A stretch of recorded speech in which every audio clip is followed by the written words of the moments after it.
ભરૂચના શક્તિનાથ સર્કલ તેમજ અંકલેશ્વરના ચૌતાનાકા વિસ્તારમાં આવેલ એસબીઆઈ બેંકના એટીએમ પર થયેલા એટીએમ સ્વેપિંગના 2 ગુનાઓનો ભેદ ઉકેલી ભરૂચ લોકલ ક્રાઇમ બ્રાન્ચે એક રીઢા આરોપીને રોકડા રૂપિયા અને મોબાઈલ મળી કુલ રૂપિયા 7,400ના મુદ્દામાલ સાથે ઝડપી પાડ્યો છે।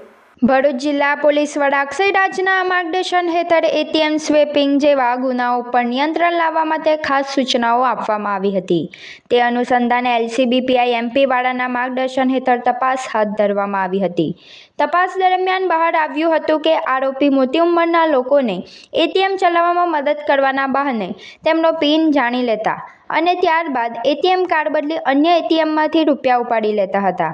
એલસીબી પીએસઆઈ એવી સિયારિયાની ટીમ પેટ્રોલિંગમાં હતી ત્યારે બાતમી મળી હતી કે અગાઉ અનેક એટીએમ સ્વેપિંગ કેસમાં ઝડપાયેલ તુષાર અનિલભાઈ કોથારી ફરી ભરૂચમાં સક્રિય છે। બાતમીના આધારે ગોદી રોડ વિસ્તારમાં વોચ ગોઠવી આરોપીને ઝડપી પાડી પૂછપરછ કરવામાં આવી હતી। પૂછપરછમાં આરોપીએ કબૂલ્યું હતું કે 6 મેના રોજ ભરૂચના શક્તિનાથ સર્કલ પાસે આવેલ એસબીઆઈ એટીએમ પર એક વૃદ્ધ વ્યક્તિનું કાર્ડ બદલી પિનના આધારે શ્રવણ ચોકડી નજીકના એટીએમમાંથી રૂપિયા 40,000 ઉપાડ્યા હતા। ત્યારબાદ 9 મેના રોજ અંકલેશ્વરના ચૌતાનાકા વિસ્તારમાં પણ સમાન રીતે એટીએમ કાર્ડ બદલી રૂપિયા 18,500 ઉપાડી લીધા હતા। આરોપીએ વધુમાં જણાવ્યું હતું કે ઉપાડેલા પૈકી રૂપિયા 32,500 રૂપિયા જૂના કેસના સમાધાન માટે વકીલને આપ્યા હતા, જ્યારે બાકીના રૂપિયા ઓનલાઈન જુગારમાં વાપર્યા હતા।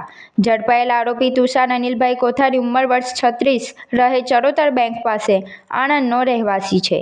તેની સામે ગુજરાતના અનેક જિલ્લાઓ ઉપરાંત મહારાષ્ટ્રમાં પણ ઠગાઈ, ચોરી, એટીએમ સ્વેપિંગ અને આઈટી એક્ટ હેઠળ કુલ 47 જેટલા ગુનાઓ નોંધાયેલા હોવાનું પોલીસ તપાસમાં સામે આવ્યું છે।